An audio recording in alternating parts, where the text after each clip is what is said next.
ain't see me, you Stevie. Wondering how I reach more evolutions than Evie and make it look easy.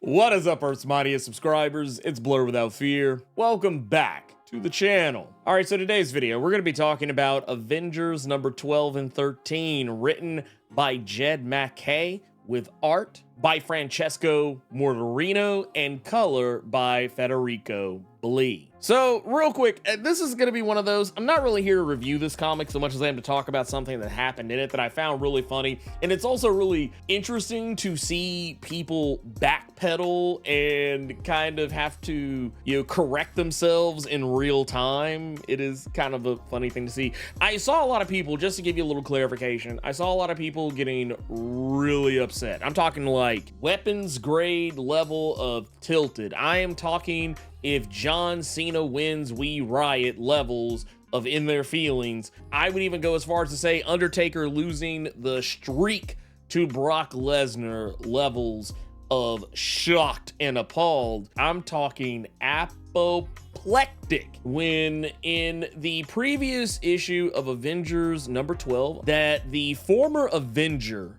3D Man, formerly known as Triathlon, had thrown in his lot with Orchis. Now, I get why some people were angry about this, and I'm not gonna name names because I don't want to make it hot for anybody, because a lot of the people I've seen who did say something negative corrected themselves. But I just thought it was funny because when I read the issue, and just to give you a little clarification on what's going on here in Avengers number 12, the character 3D Man is revealed to be working for Orchis. He is working for Orchis in what I would say is not a level that is, focused spectacularly on the X-Men. His focus is actually on the Avengers because of his prior affiliation, and he is being used as an asset to help MODOK take down the Avengers and eliminate them from the board in the event that the Avengers try to intervene when Orchis puts their foot down once and for all on mutants. What became so funny about this, there's some people like, oh my God, how in 2024 a black man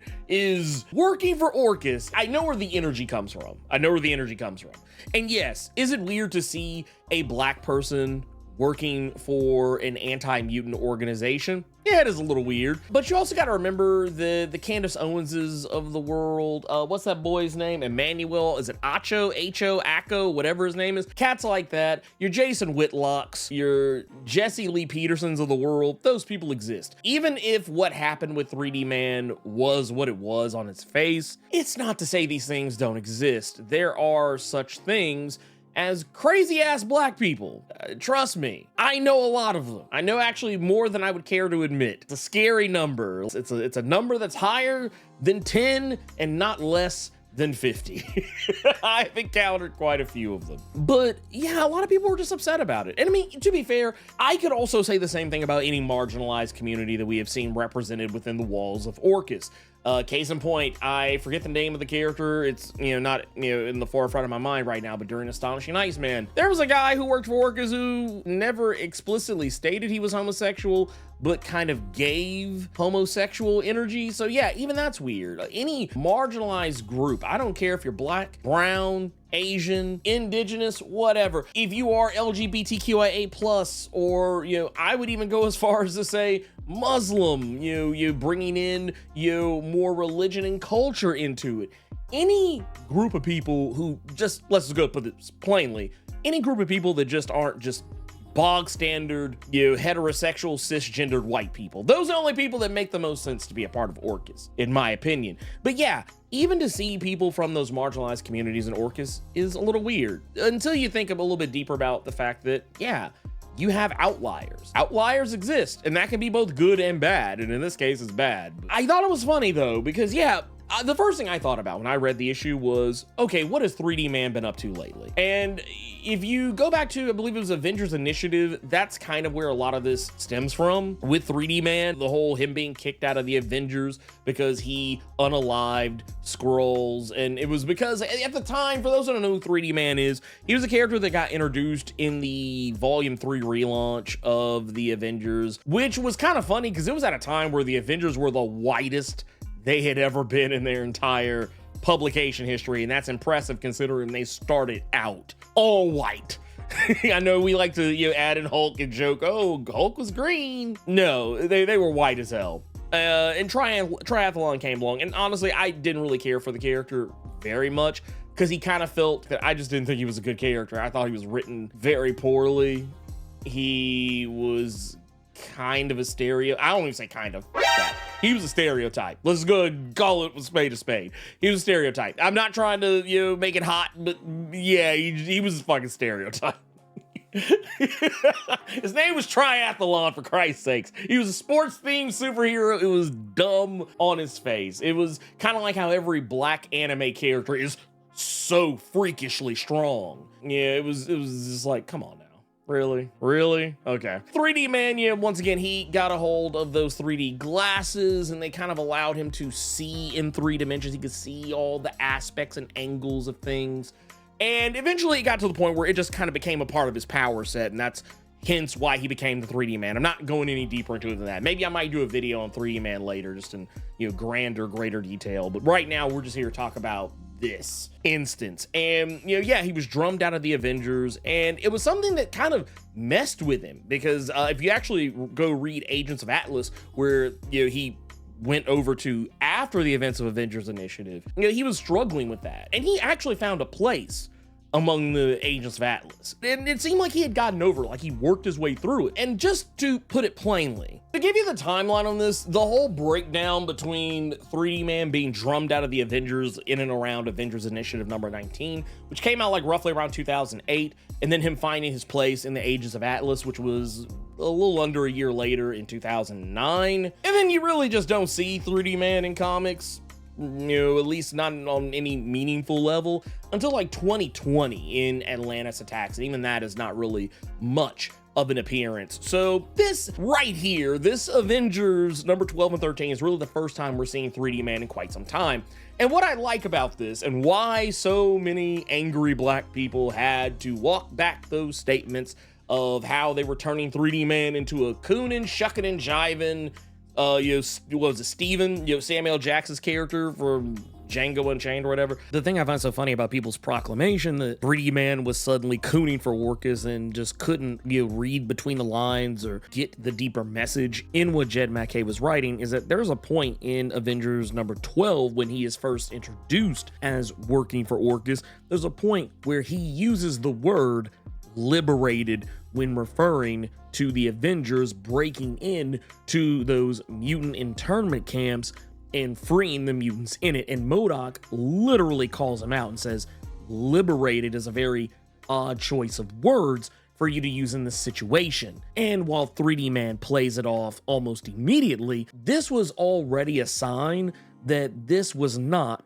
what you might have initially thought it was. And by the time you get to Avengers number 13, the slip up that 3D Man made turns out MODOK caught and was right. What happens here is that while Black Panther and Captain America, Sam Wilson, in case people don't remember that's a thing, they are fighting the 3D Man, and it's kind of cool because when you think about it, it's a dumb name, but it makes a lot of sense for him as a character because he's very intelligent, very fast, very strong, very durable. And, kind of the running gag with him is that he's 3 times as powerful or as anything as, the average person or, maybe even in the cases of super people. So like the whole idea that, yeah, they're still outnumbered, fighting him 2-on-1 is kind of funny. It's in the middle of this fight, the T'Challa realizing how far this has gone. They're taking the fight to Orchis. They're trying to stop them. They're trying to aid the X-Men in any way that they can now that the X-Men are ready to strike. This is something that I think I probably brought this up in a previous video for Iron Man or somewhere else, but the reason why the Avengers have largely stayed out of the fight with Orchis is not because they don't want to help. It's because they recognize that the X-Men have some of the most powerful characters in the Marvel Comics universe. And if Orchis was able to take out most of them, then 7 people who are varying degrees of powerful, with Thor, Captain Marvel, Vision, and Scarlet Witch being the most powerful among them currently. And let's be fair, even those characters can't hold a candle to the entire might of Orchis. So yeah, it was just one of those things that were like, yeah, it would be dumb to try. If hundreds of mutants got taken out, why would 7, superhumans be any different? That's kind of the mentality here. But now they are taking the fight to them and aiding the X-Men because, you know, Stark got everything ready so that they could help more effectively. Now, when you get to this, 3D Man is, you know, just kind of spouting off of the mouth, talking about how you kicked me out, you drummed me out, you discarded me. The rules for me were different than the rules for thee, and, you know, all this other stuff. But what was funny about this is there's a panel that comes up in this issue where T'Challa just simply starts speaking as what is referred to in this issue as Old Wakandan and deactivates 3D Man's psychological programming. You see, 3D Man was not cooning for Orchis because he wanted to. I mean, he did, but not because he wanted to help them. It was because he wanted to break them from the inside. He and T'Challa plotted this whole thing out. As a matter of fact, it was 3D Man's idea. And he infiltrated Orchis. He embedded himself within them to the point where he now has access to shutdown codes for Stark Tech Sentinels. And he, once he is deactivated from his sleeper cell programming that, once again, he elected for because he said himself, it had to be perfect, that Orchis had ways of figuring out if someone was, you know, not on the up and up. It had to go this far. It's kind of similar to a situation we saw with Firestar, where Jean had to embed memories in both Dr. Stasis as well as Firestar herself to sell the lie that Firestar had betrayed mutant kind. It's along those same lines. So here we are with 3D Man, and he has woken up from it. He realizes, you know, everything that has happened, and he, I won't say single-handedly, because I mean, technically, he doesn't defeat everything that the Avengers have faced, but he is largely, I would dare say, 90% responsible for why the Avengers had such an easy time taking out the Stark Sentinels by the end of it. This is one of those situations where I always tell people, and I know this is kind of the nature of the internet, I always say, sometimes it's best to just wait. I mean, I've even run into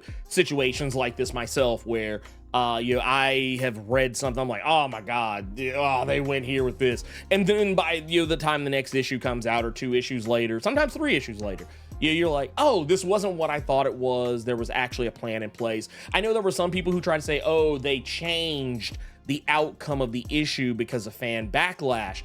That's not the case. I can tell you with absolute certainty, Avengers number 12 and 13, they were finished months ago.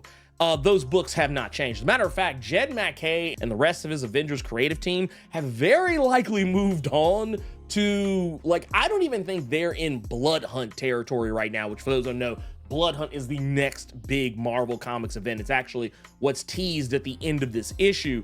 But, you know, all the issues, which I think is going to be like 3, maybe 4 or 5 issues that are tied into Blood Hunt, those issues are done. Jed MacKay has already moved on to, by this point, I'm pretty sure he's already moved on to writing whatever is the next story arc after what's after Blood Hunt. Not what's after Blood Hunt, but what's after Blood Hunt. I would not be surprised. I would also not be surprised if the artists have already moved on from what's after Blood Hunt. Like, that's just the nature of comics. Like, no one's going back and changing these things to make people happy. So, like, that's why I always say, there's a reason why that meme kind of, you know, made the rounds last year of, you know, hey, hold up, let them cook. Because now people are going from saying Jed MacKay is the worst writer in Marvel history to now they're out here kissing this man's dick. So yeah, this video is, this is just a public service announcement. Sometimes, and once again, I don't always take my own advice. So before anyone comes here and say, well, Blerd, well, you did this.